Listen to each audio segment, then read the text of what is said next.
Hola Miguel, ¿cómo estás? Buenas tardes, Esteban. Un gusto saludarte. Bienvenido, bueno, estamos en vivo. Bueno, te doy la bienvenida a este taller que hemos llamado Vida familiar en tiempos de aislamiento. Y me gusta llamarlo taller porque en los talleres se construye, ¿verdad? Y efectivamente este espacio es para construir una experiencia, para hablar con las familias, para hablar un poquito de psicoanálisis también con la gente que no está familiarizado con la teoría. Entonces te doy la bienvenida mientras la gente se va conectando. Eh, Antes de presentarte formalmente, tú alguna vez nos acompañaste en Surcos. Estuviste en Surcos en el 2018, si mal no estoy.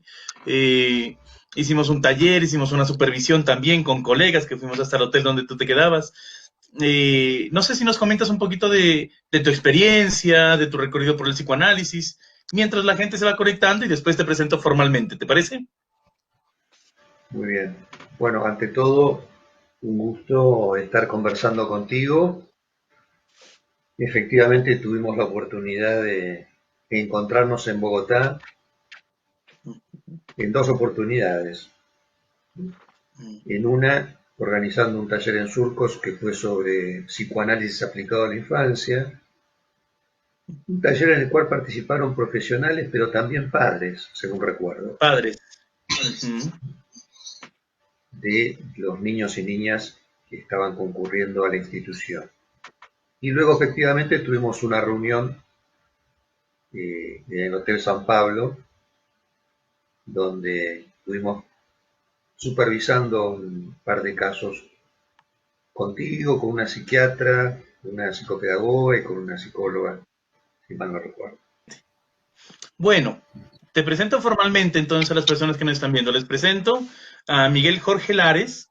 Él es colega psicólogo graduado de la Universidad de Buenos Aires, de la UBA, y es dedicado a la práctica y a la transmisión del psicoanálisis desde hace mucho tiempo. Autor de varios libros, ¿sí o no? Aquí justamente tengo a mi mano yo dos libros que él escribe sobre el trabajo que recibió y que llevó por mucho tiempo con Jorge Fuckelman, incluso un libro también que se edita junto con el Círculo pues, del Caribe, en donde son unas charlas de Fuckelman sobre el trabajo con niños y el juego.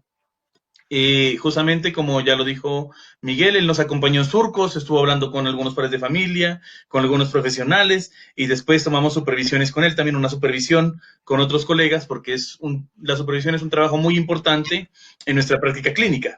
Es decir, ir a cuestionarnos y a preguntarnos sobre lo que hacemos y los actos que nosotros llevamos. Entonces, ese día contamos con el apoyo de Miguel y que fue una experiencia muy enriquecedora para todos. Bueno, Miguel, entonces vamos a lo que venimos, ¿no? Vamos. Bueno, ya que venimos, le agradezco nuevamente a la persona que nos escribe esta carta.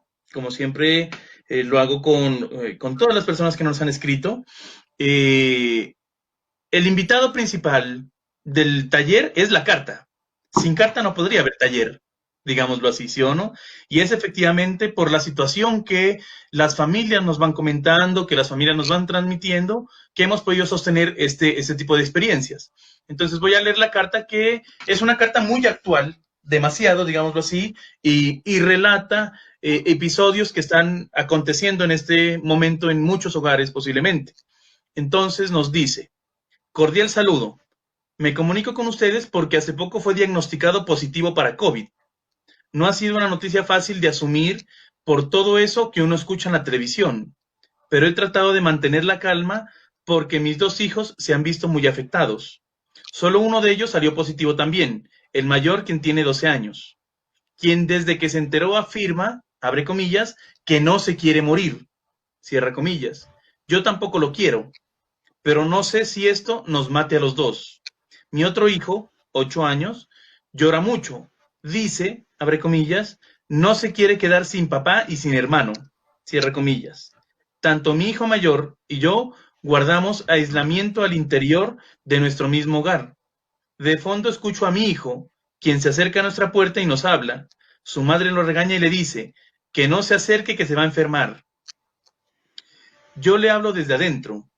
Me duele más esa situación que la misma enfermedad. Trato de calmar tanto al que está conmigo como al que se quedó afuera.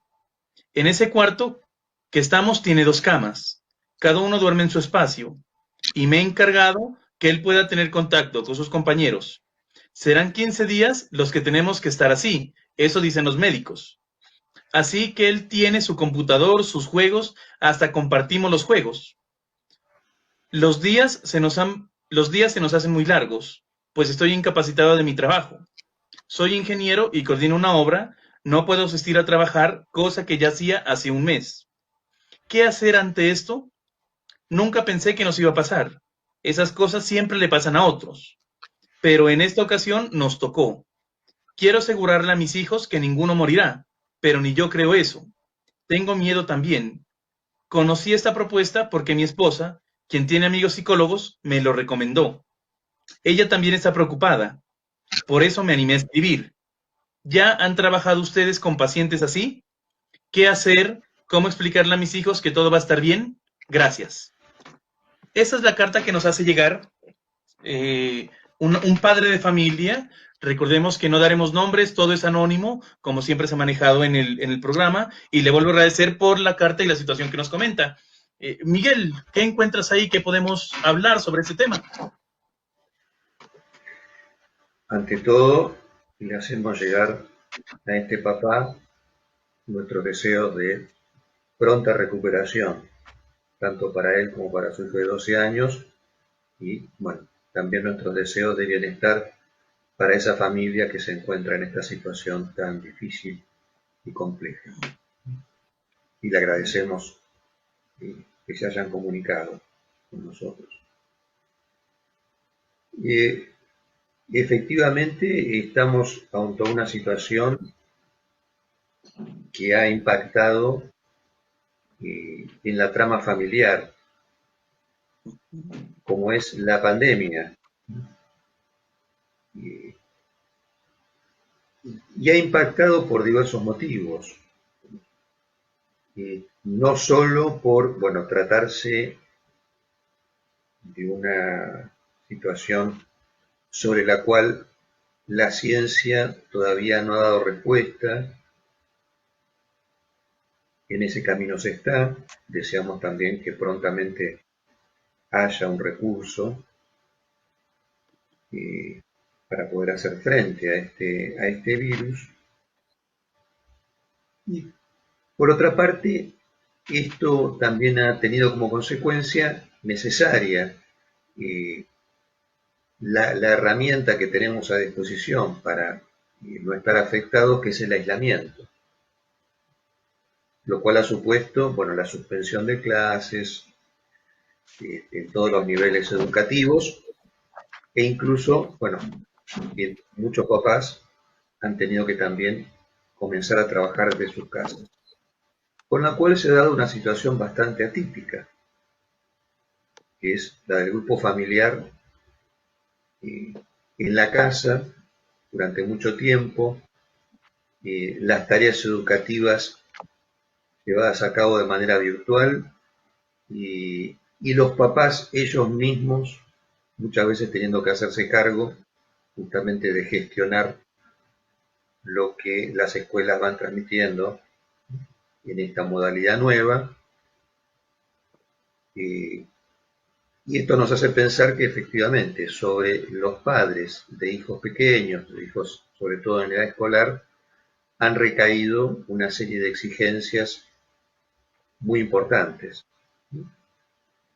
En el caso de la carta que nos hace llegar a este papá, esta situación a su vez se complejiza porque nos comenta sobre, bueno, tanto él como su hijo mayor se encuentran afectados por este virus y esto implica un aislamiento dentro del aislamiento. Una situación que se redobla ahí mismo en el hogar. Y entendemos la preocupación, la angustia y preguntas que surgen respecto a cómo manejarse con ciertos temas, Esteban, que podríamos decir que agujerean el saber de todas las personas. Porque sobre la muerte poco sabemos. Digo, esta muerte que ha estado y está tan presente durante este año 2020, una muerte sobre la cual no tenemos experiencia, pero de todas maneras está presente, efectivamente, frente a los niños y a las niñas, nos pone en una situación, bueno, de a veces tener que dar alguna respuesta respecto a eso que no sabemos.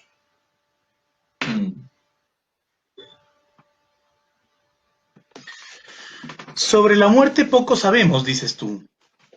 Y eso efectivamente es una frase que me parece importante resaltarla, porque no se trata tampoco como de encontrar respuesta a ello, sino más bien cómo sostenerse ahí a pesar de que poco sabemos de eso. Que ese yo que veo que es el intento de este padre, ¿no? Que es lo que él lanza, porque él también dice duda, arriba dice dudo de que esto nos mate a los dos, pero abajo también dice, bueno, pues dudo, no sé qué va a pasar. Esa incertidumbre que muestra ese no saber, efectivamente, cómo se juega en la trama familiar.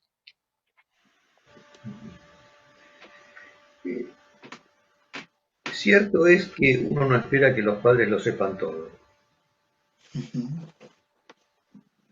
De hecho, podríamos pensar incluso que la función parental, eh, tal como vos lo has sugerido,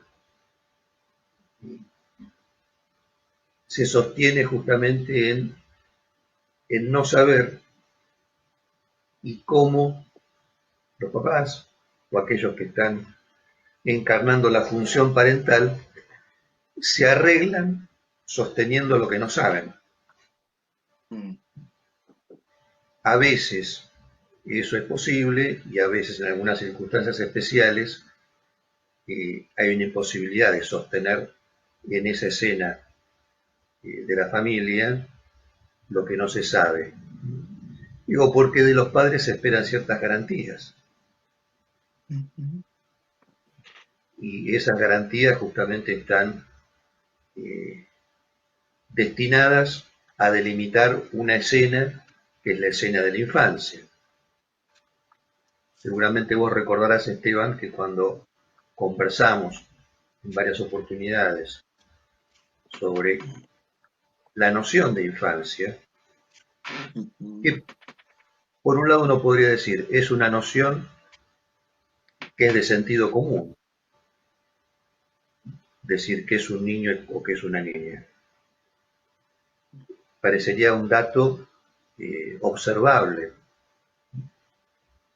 que no está sujeto a discusión. Sin embargo, a nosotros que estamos en esta actividad dedicada a la infancia, justamente en una situación tan extraordinaria como esta, nos toca salir del asombro, de la perplejidad, de la sorpresa y ofrecer una reflexión respecto de esto.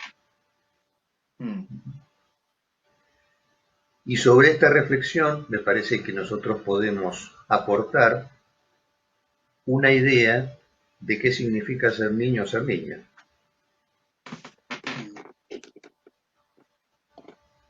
Y en este sentido, si nosotros consideramos que la función parental garantiza la escena de la infancia, tenemos que ponernos a pensar de qué modo se desarrolla esta garantía. Nosotros entendemos que ser papá o ser mamá implica hacerse cargo de algo que comienza con el nacimiento. Y subrayo eso porque seguramente vos y yo estaremos de acuerdo en que hay que distinguir la progenitura, el ser progenitor, a encarnar la función parental. No siempre, digamos, estas dos dimensiones se corresponden. A veces hay progenitores que pueden encarnar la función parental y hay progenitores que por distintas circunstancias no les es posible. Entonces estamos ante una primera definición de la infancia y de la función de los mayores en esa escena, que es, bueno, una función parental que implica alguien que pone en juego su deseo cuando la niña o el niño ha llegado al mundo. Y la importancia que tiene justamente que ese deseo que se pone en juego no sea anónimo.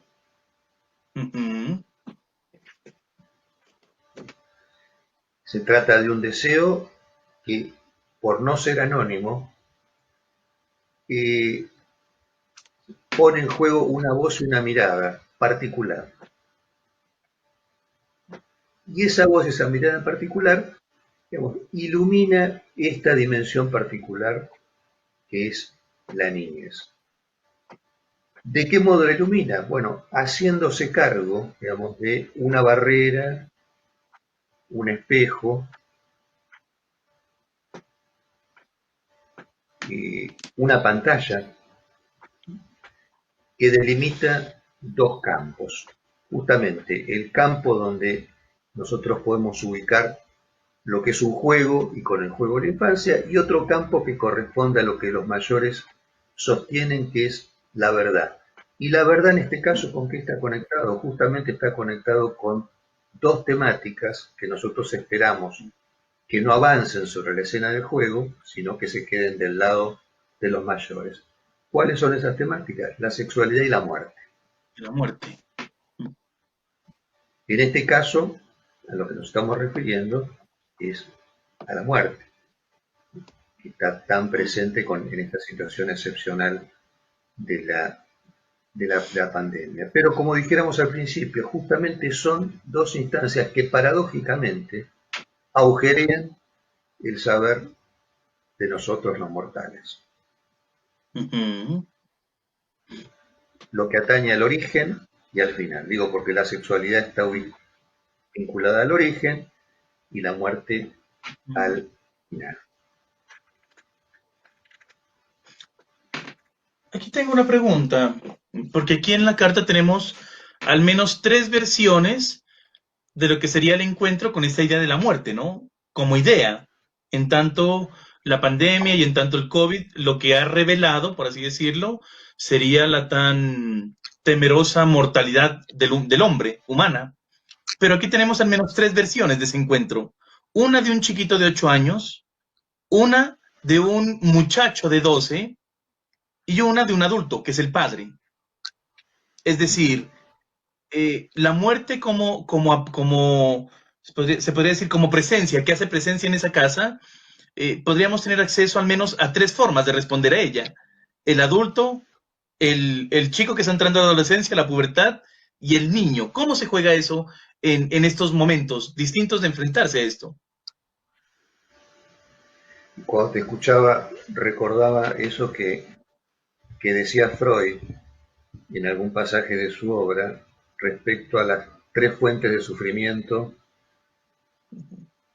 con las cuales tenemos que confrontarnos las personas y que no podemos controlar totalmente, que son la naturaleza,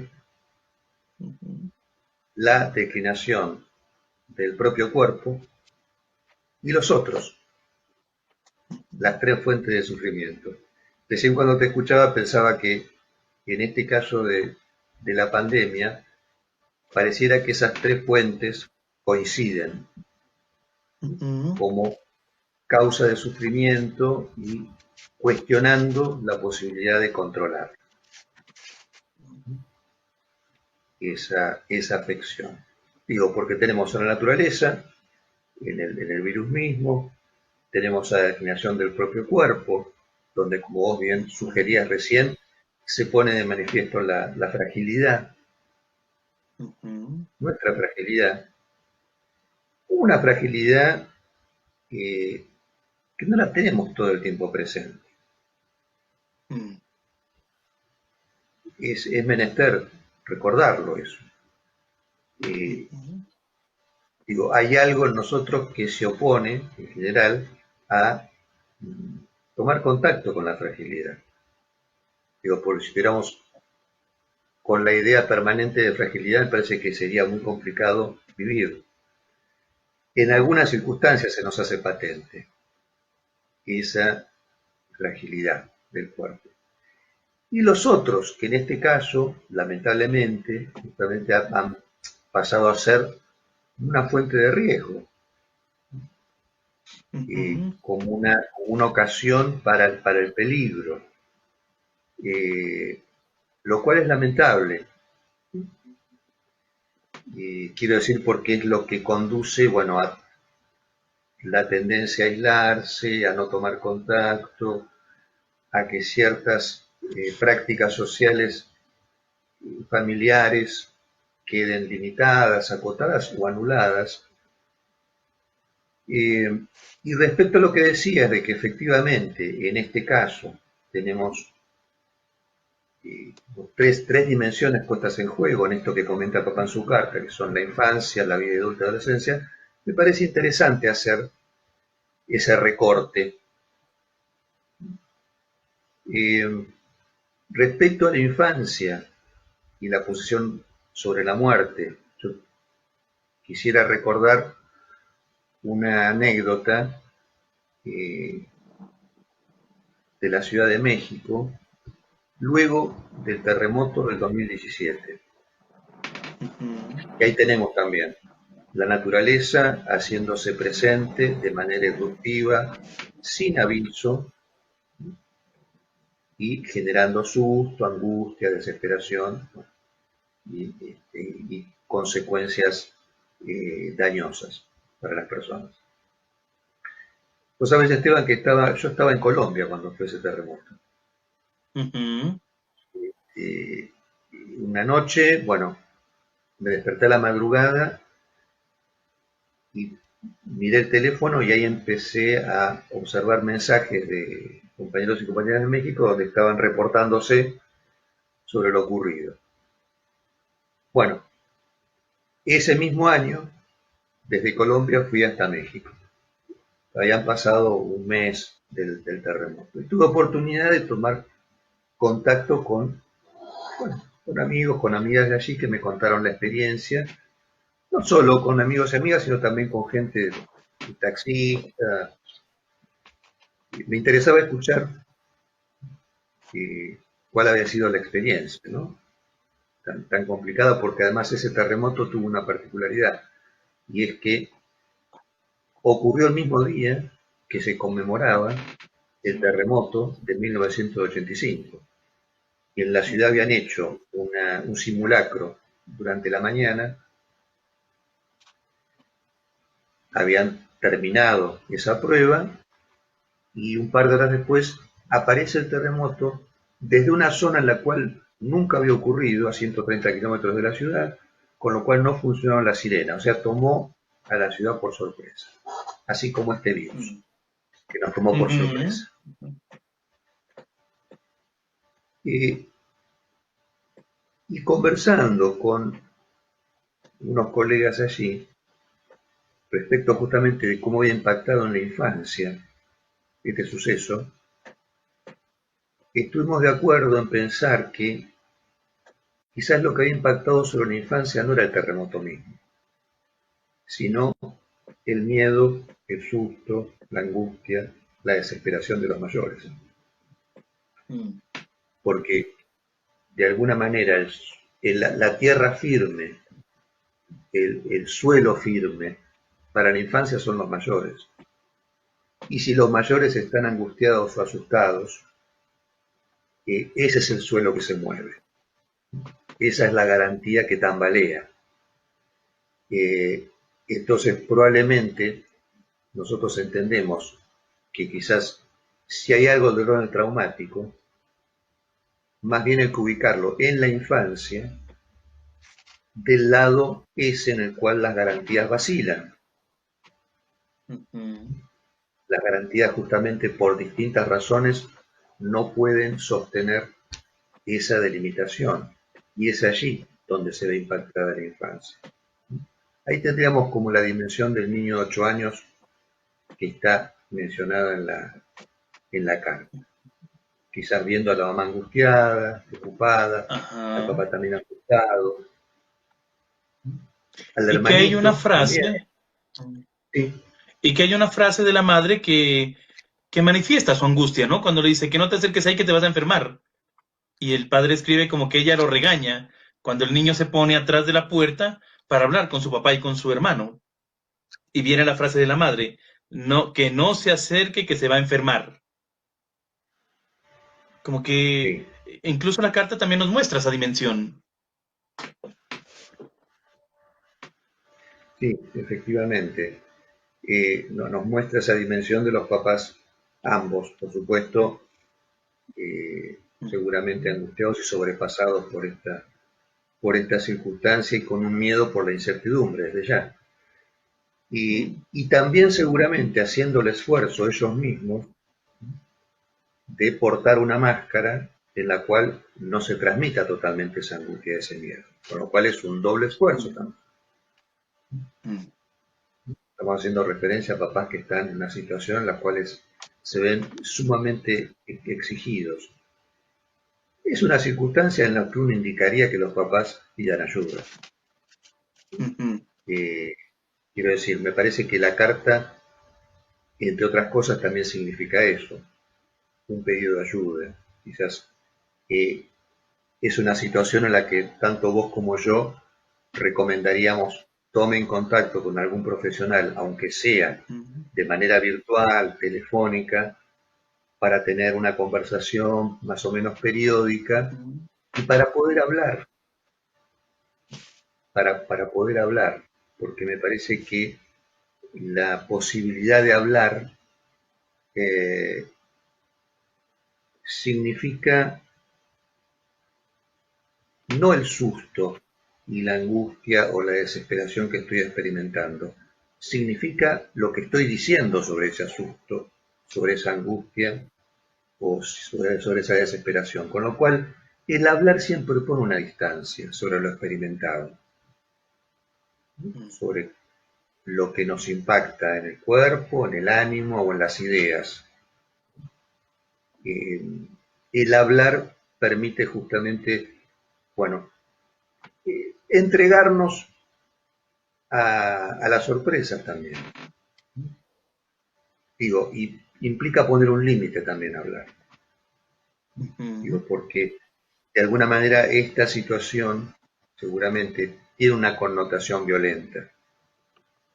Nosotros lo que escuchamos es como una familia sometida a una situación de violencia bajo distintos matices. Entonces, me parece que ahí donde la palabra capitula, ahí donde la palabra renuncia, ahí donde la palabra no puede aplicarse, le estamos dando lugar al dominio de la violencia. Entonces creo que sugeriríamos, en este caso, hablar.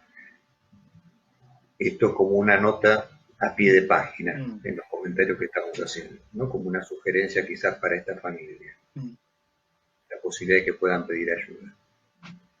Y sobre el jovencito de 12 años, ahí tenemos una situación que es seguramente un momento en el cual se está generando una transición, una despedida, ¿no? de la infancia, una despedida gradual y el comienzo de otra ubicación distinta a la de la niñez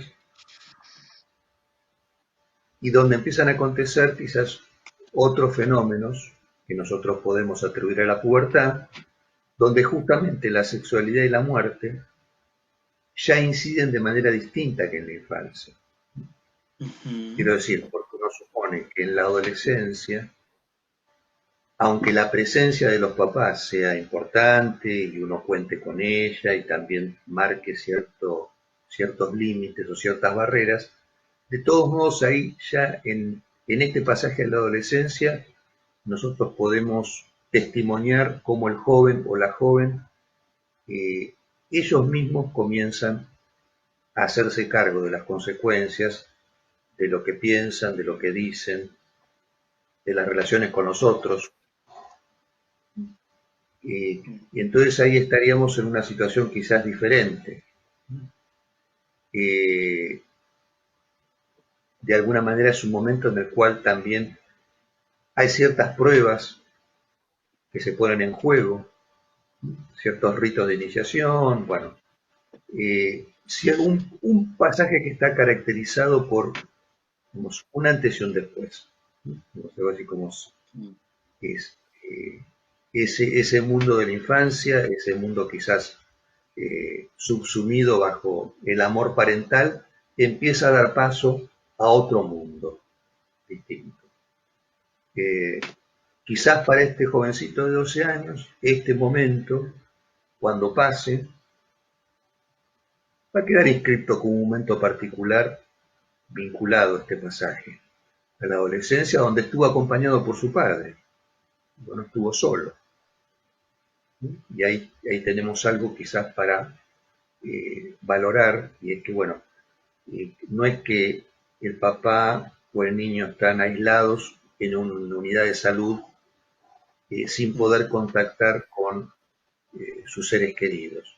Bueno, en este caso la situación es difícil, seguramente muy exigida, sobrecargado, pero al menos la familia está reunida. Y por lo que nos comentan en la carta, al parecer, bueno, están en una situación de prevención. No me pareció entender que la salud estaba agravada, están como en una etapa de incertidumbre, pero hay que valorar, por otra parte, que la familia, aunque esté separada por una puerta, que están allí y pueden escucharse. Digo esto vinculándolo con lo que decía respecto al anonimato, ¿no? Lo que implica a veces estar en una institución en la cual podés tener, por supuesto, los mejores cuidados y atención, pero falta ese vínculo con los afectos más cercanos, que bien sabemos nosotros que a veces tiene tanta incidencia como un recurso de salud. Tú tocas un tema bien importante, y lo cierras con esto del anonimato, que retomas, porque cuando venías hablando del bebé, de lo que sostiene al bebé, es un deseo no anónimo, decías. Es decir, alguien que le ponga el cuerpo, el nombre al deseo, digámoslo así, ¿sí o no?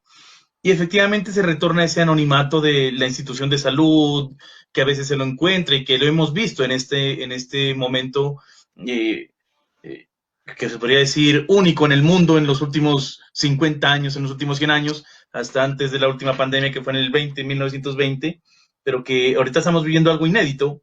Y efectivamente se ha vivido ese anonimato en los hospitales y que en esta casa lo que encontramos es que la separación que hay es una puerta. Y tú también tocabas un punto importante que está muy de la mano con ese anonimato, y es ese velo también que hay sobre la muerte. Tú decías algo muy importante, es decir, en eso no andamos pensando siempre. Y por nuestro bien, qué bueno que no andemos pensando siempre. Porque si no, efectivamente, la vida sería más difícil aún.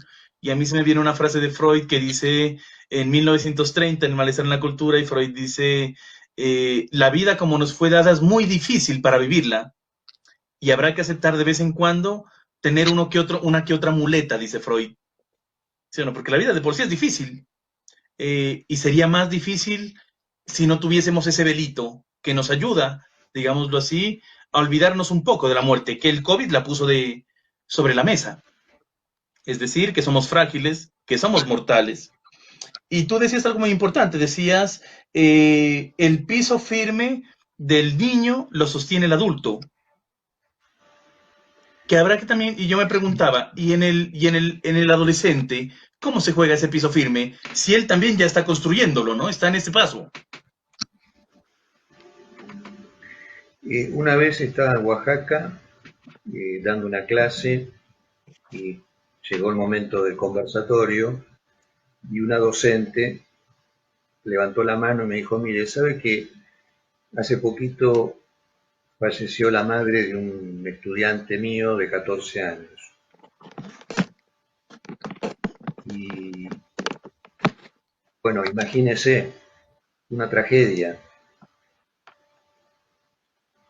Y la verdad es que yo no sabía qué decirle. ¿Qué me puede sugerir usted? Y bueno, dije, efectivamente, Es una tragedia, la muerte de mi mamá, un papá, más en la modernidad que en la antigüedad. Hay que aclarar esto. Digo, porque la constitución de la familia moderna nos ha traído esta matriz familiar más reducida, más recluida sobre sí, menos conectada con la comunidad, donde los rituales han declinado, la conexión con lo sagrado también, de la mano del progreso, del capitalismo y de la ciencia. Nosotros, Esteban, lo hemos charlado, me parece, en alguna ocasión, nos encontramos con este núcleo familiar más reducido en una vida privada y en la que efectivamente, si muere uno de los progenitores, esto constituye una tragedia. Digo esto porque hasta el siglo XVIII la vida familiar tenía otra constitución, era de un orden más comunitario, las personas vivían en una suerte de promiscuidad donde estaban mamá, papá, el abuelo, los tíos, los primos, todos juntos, los animales domésticos, los vecinos, y ahí la función parental circulaba de una manera distinta. Es cierto también que por las condiciones, digamos, quizás precarias en las cuales se vivía en esa época, también los niños nacían y morían pronto, todos los años nacían niños, las madres también morían en los partos, pero por otra parte había una especie de tejido social, se podría decir, más suave en condiciones duras, paradójicamente. Y ahora, digamos, me parece que en este contexto, y estoy dejando de lado aquí otros contextos donde nos encontramos con poblaciones que están en situaciones de extrema pobreza, que replican estas comunidades del siglo XVIII en cuanto a sus condiciones de vida, de inseguridad o digamos, de precariedad. Pero quiero decir, estamos en un contexto donde quizás hay una cierta, un cierto tejido social que está con algunos reaseguros respecto a la salud o al cuidado, pero por otra parte más duro justamente en la vinculación social con la comunidad. No me quiero ir de tu pregunta. Me parece que quizás una dificultad que tenemos actualmente los mayores es el acompañamiento en este tránsito de la infancia a la adolescencia. Quiero decir, quizás justamente porque no tenemos ya los ritos y esas instituciones que en otra época proveían ciertos elementos simbólicos para acompañar ese pasaje, este pasaje queda en manos, digamos, de la conducción de los papás y en un mundo que es muy complejo, que es muy difícil como el actual, frente al cual los mayores mismos se encuentran sorprendidos, porque es un mundo que ha cambiado en poco tiempo, y en esa perplejidad a veces se hace difícil el acompañamiento de ese tránsito de la infancia a la adolescencia. Es un acompañamiento, por eso traía la anécdota, y voy a terminar la anécdota que comentaba de Oaxaca, en el cual está el fracaso puesto en juego. Y así como vos decías, hace falta ponerle cuerpo a un nombre, yo creo que en el pasaje de la niñez a adolescencia hay que ponerle cuerpo al fracaso también. Yo lo que le respondí a esta docente en Oaxaca fue, miren, es una tragedia, efectivamente no hay nada que usted pueda decir o que yo mismo pueda decir que pueda dimensionar, ponerle medida a algo que no lo tiene, como es la pérdida de una madre, Pero lo que hace diferencia es que usted esté ahí presente, poniéndole el cuerpo al fracaso de no saber qué decir. Mm. Más allá de lo que usted después diga, las palabras que emplee en ese momento, me parece que la clave justamente es no sustraer el cuerpo al fracaso, digamos, no sustraer el cuerpo a ese agujero que, como decíamos al principio, está presente con la muerte para nosotros. Es decir, no es tiempo para retirarse.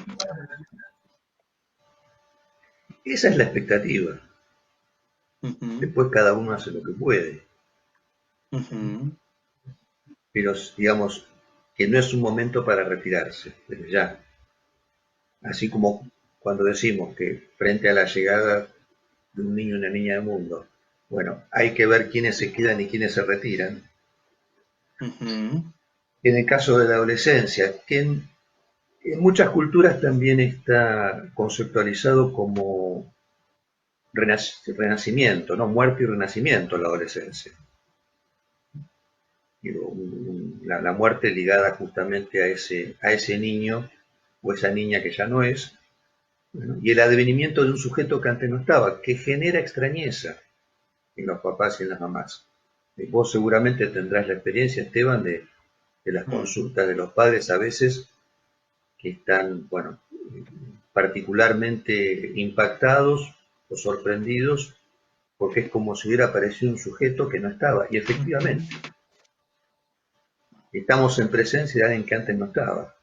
En un momento en el cual, yo podría decir, el amor a los padres no queda anulado, pero sí queda subsumido en otros deseos, en otros deseos que ya nos conducen a pensar en la posible elección de un partener, por ejemplo.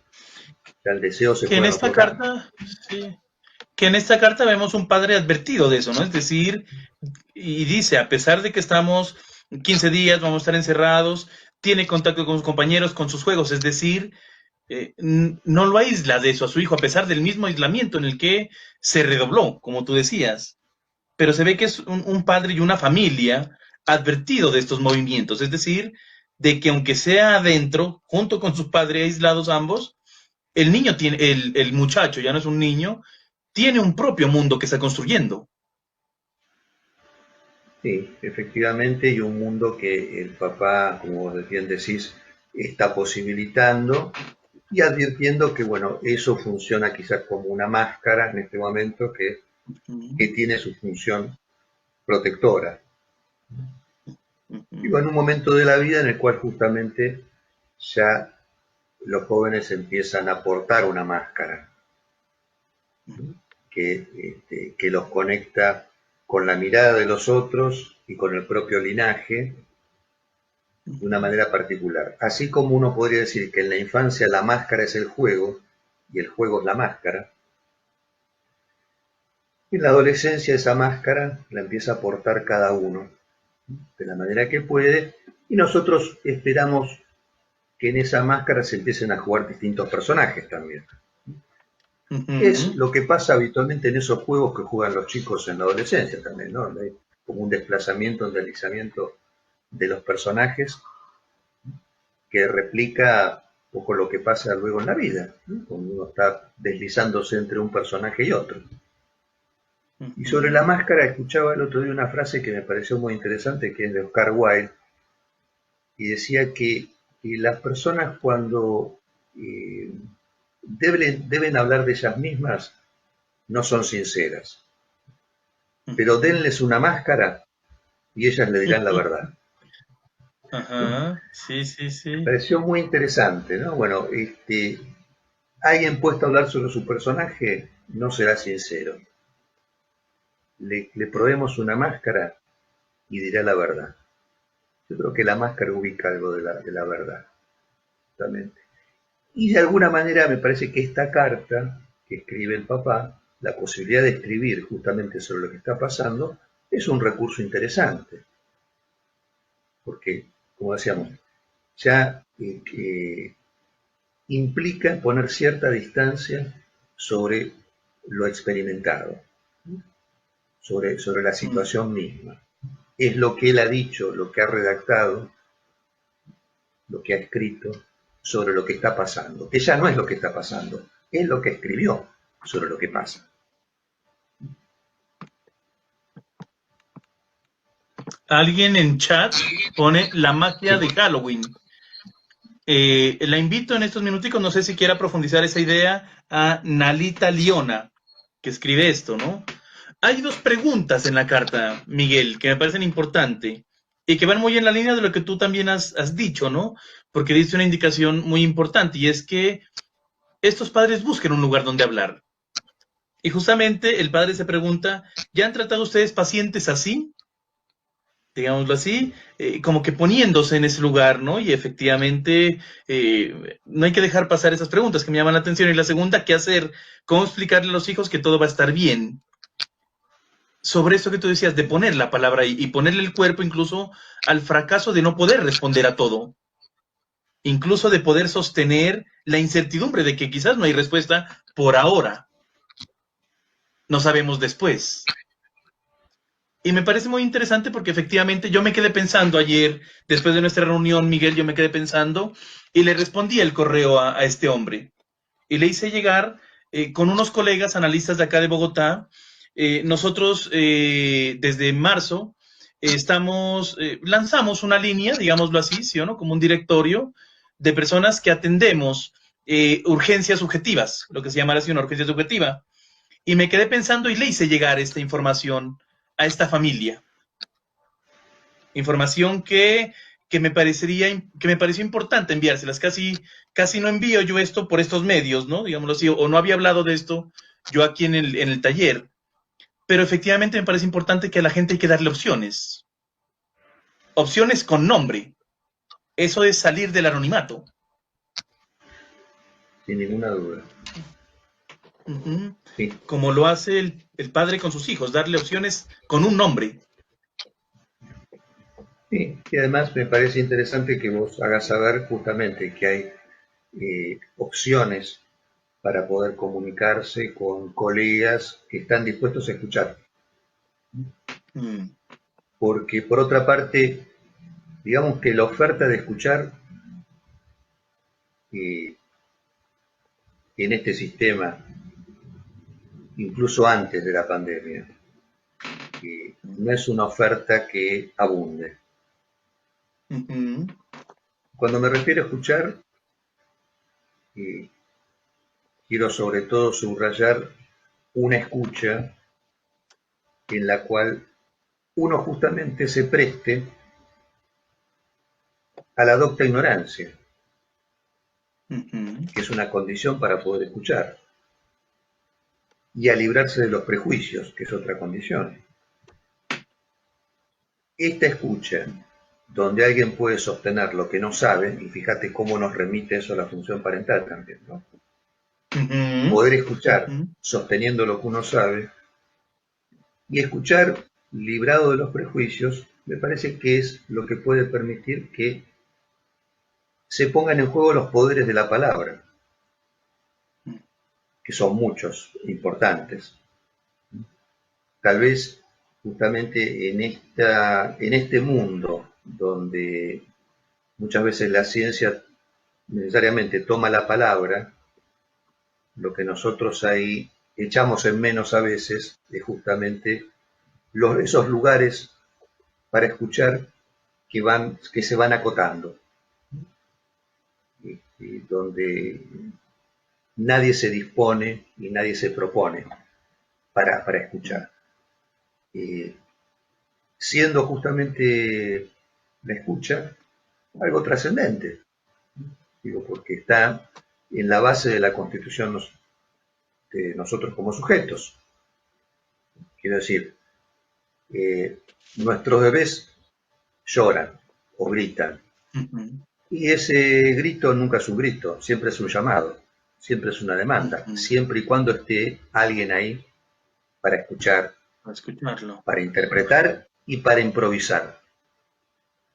Porque esta función de la escucha justamente lo que dispone es el campo de la fuerza, aquello que también nos constituye como sujetos.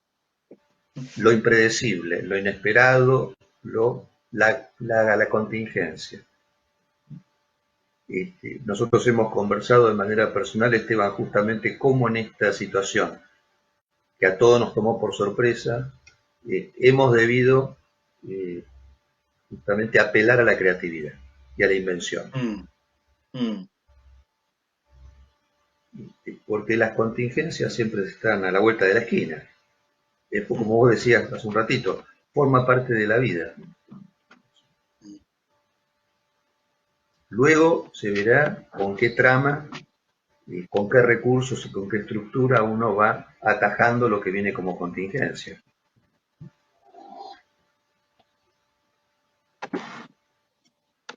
Luego se verá, ¿no?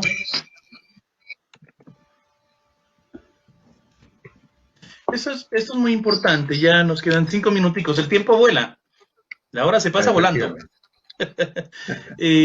Efectivamente, sobre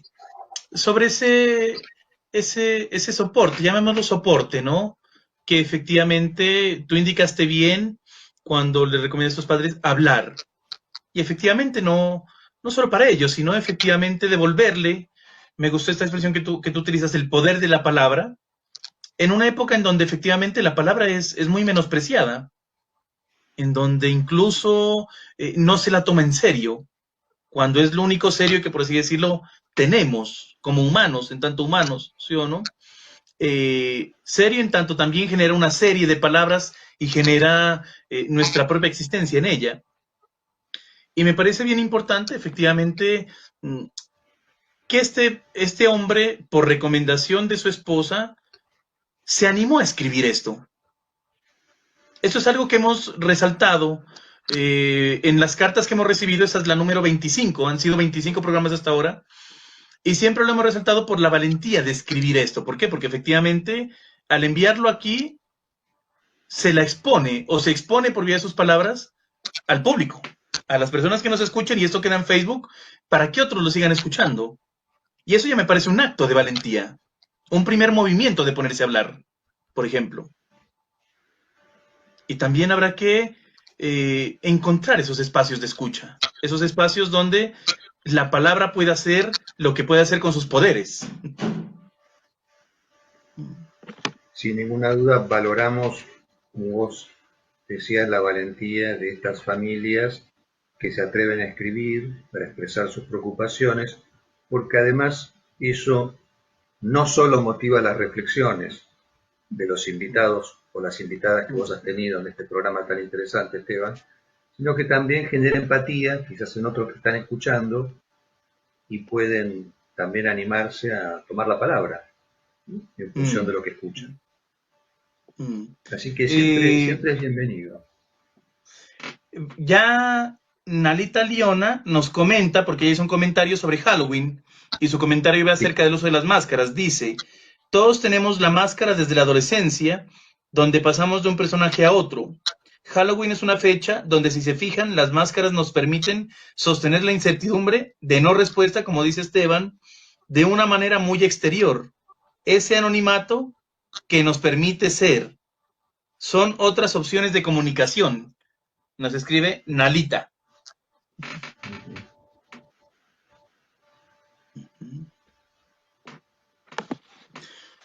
Bueno, Miguel, se nos acabó el tiempo. ¿Quisieras comentar una última cosa? Empezar a despedirnos ya. No, yo quiero agradecerte nuevamente la invitación, Esteban, y además felicitarte por este emprendimiento, por esta propuesta que estás llevando a cabo, porque me parece que también está en el orden de lo que hemos dicho. Un espacio para conversar, un espacio para escuchar, para proponer y para entregarse a la sorpresa. Así que enhorabuena por tu programa, Esteban. Yo te agradezco a ti por aceptar la invitación. Le agradezco a la persona que nos hizo llegar su carta, a las personas que nos estuvieron acompañando. Los invito a seguir escribiendo, a que tomen la palabra, a que se animen a mandarnos sus cartas. Nos vemos el otro martes con nuestro próximo invitado y con una próxima carta. Se los agradezco nuevamente a ti, Miguel, por aceptar este espacio, este lugar, y bueno, por sostener ese trabajo juntos. Como lo decíamos, estuviste en Surcos, y a pesar de que estás en Argentina y yo en Colombia, se sigue trabajando juntos. A pesar de la distancia, estamos cerca. Tal cual.